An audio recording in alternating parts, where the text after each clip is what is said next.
Hi, I'm Steve Collins from Tell Me Where to Go, and here we have another podcast with pictures, and today we discuss Israel. I'll be talking to Ksenia Kobyakov from the Israel Ministry of Tourism. And yes, Israel is one of the most complex and interesting countries in the Middle East. I do hope you enjoy this wonderful podcast with pictures. Speak to you soon. I'm speaking to Ksenia Kobyakov, who is the Director of New Market Development for the Israel Ministry of Tourism, and talk about a country that has so much packed into it. Israel is just an incredible place. Ksenia, hello. How great to talk to you on tellmewheretogo.com. Hello, Steve. Very nice to talk to you.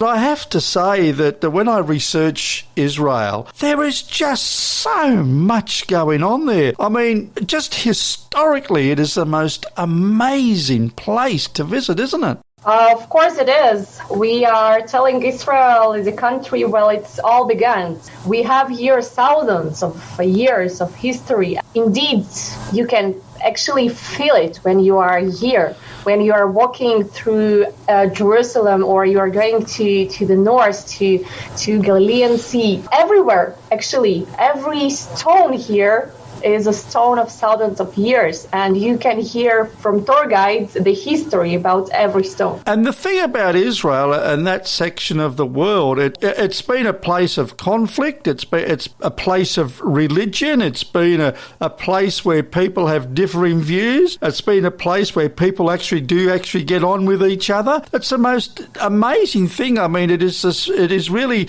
the most important centre for the three Abrahamic religions, and I notice that you've got other religions there as well, such as the Baha'i faith, and it must be a really fascinating place to both live there and to just travel around in. Not only Baha'i, Israel is a country, is a centre for 5 monotheistic religions. Right. So, of course, it's Christianity.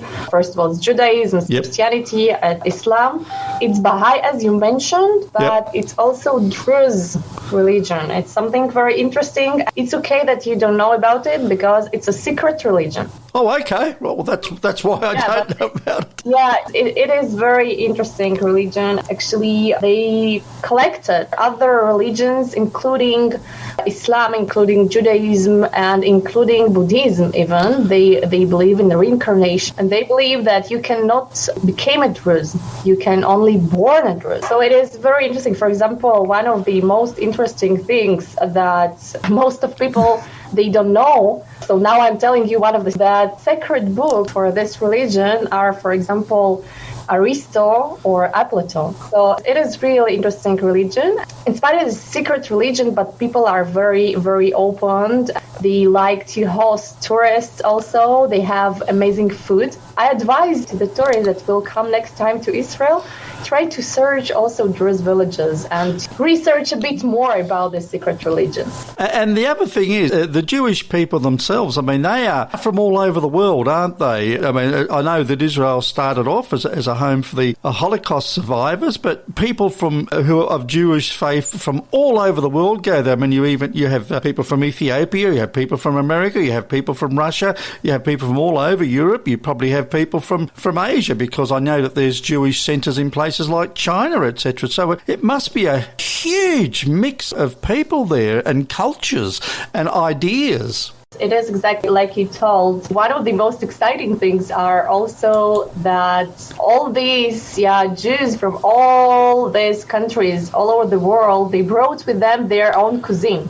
Yes. So here in Israel, you can try the cuisine from all over the world, and this mixture of cuisines. That's why a lot of people are coming to Israel for culinary tourism. So yeah, it is very interesting to not only to feel different cultures and traditions, but also to be able to taste them. It's interesting you talk about food because I'm of an age when people used to travel in the 60s and 70s. It was the fashion to go and work on a kibbutz in Israel, and it is those kibbutzes that really encouraged farming, and they grew all sorts of various produce, didn't they? to really feed the people and also to cater for people's various dietary requirements and also their cultural requirements as well. So without those kibbutzes, I suppose you could argue that you probably would have had a bit of a problem feeding the population there. These kibbutz are still existing, and people can come and live there to try to feel this atmosphere that is absolutely unique. You know, kibbutz, they are kind of a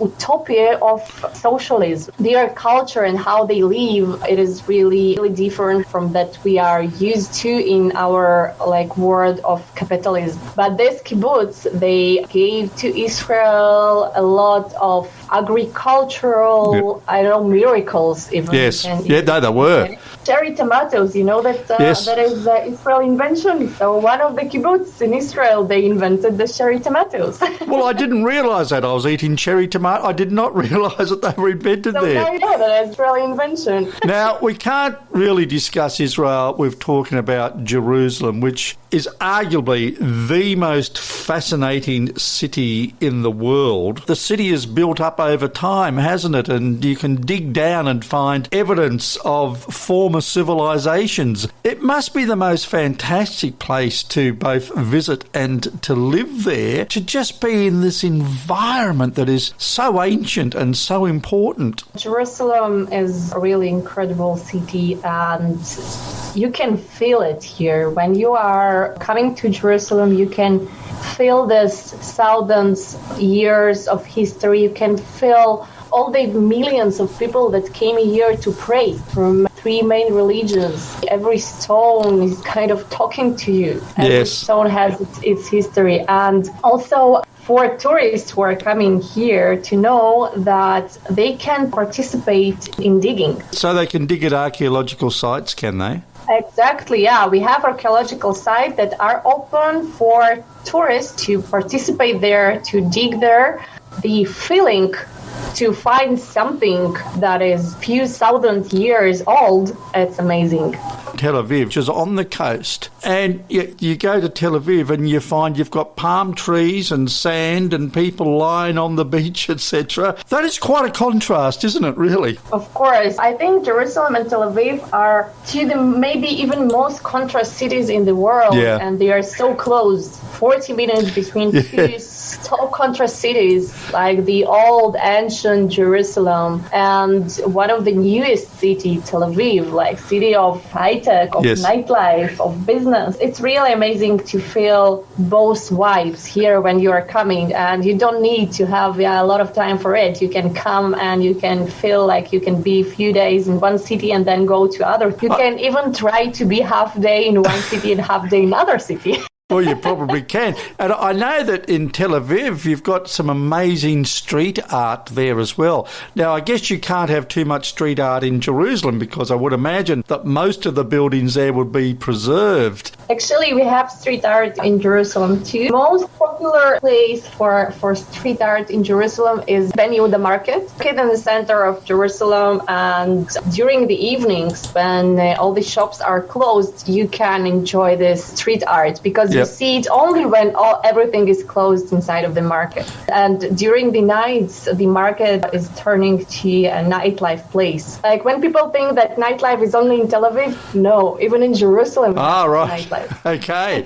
Some of the other places, because I'm fascinated with history, and Masada is one of those places that just intrigues me. Now, that is of great historical importance to the Jewish people, isn't it? It is. King Horus, he built Masada, and we have also a story about the fight with Romans for this Masada, but also the place itself, the view that is opening for you when you are on the Masada. It's on the mountain and you see the Dead Sea. Desert around and the Dead Sea behind you. It's fascinating.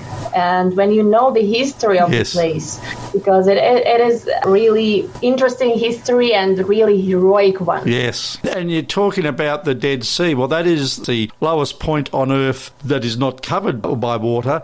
If you want to go swimming in the Dead Sea, it is impossible to drown, isn't it? Yeah, you can swim. The famous pictures of the Dead Sea are when people are just lying in the water and reading newspaper because you cannot think. It's very interesting feeling. So everyone who is coming to Israel should try it. And it's also very, very healthy. As far as going to Israel for a holiday, what is the best way to get around in Israel to see the best of Israel? Our public transport is so very comfortable and going everywhere. Yes. But my advice is when tourists are coming to Israel, especially if it's first time, my advice is to take a tour guide. Without a tour guide, you can miss a lot of things. You will see views that are amazing, but you will not know what exactly happened in this place. Tour guide, they are telling you all these stories, and our tour guides, they are also unique. Most of them, they are historians, or they are archaeologists, or they are writers. So most of our tour guides, they are kind of a unique touristic attraction by themselves. You could stand at any spot, I guess, in Israel, and your tour guide could probably talk for a couple of hours about what occurred there in the past. So much has happened there, isn't it? Because everything that's happened there over probably the last 3 millennium has been documented anyway, hasn't it? Absolutely. Wonderful country. If anybody is interested at all in history, it's one place that you absolutely have to go to. Tourists can come to our website, visit israel.go.il. Yep. And there you will find a lot of information and also about the tour operators and where and what to find. Steve, thank you very much for this conversation, and I hope to see you here in Israel, and our next conversation will be already here. Ksenia Kobyakov from the Israel Ministry of Tourism, thank you for chatting to us on Tell Me Where to Go, a most fascinating country. Well, Israel certainly sounds and looks interesting, doesn't it? Thanks very much for watching Tell Me Where to Go. If you enjoy our videos, please press the like button and subscribe to our channel. Goodbye.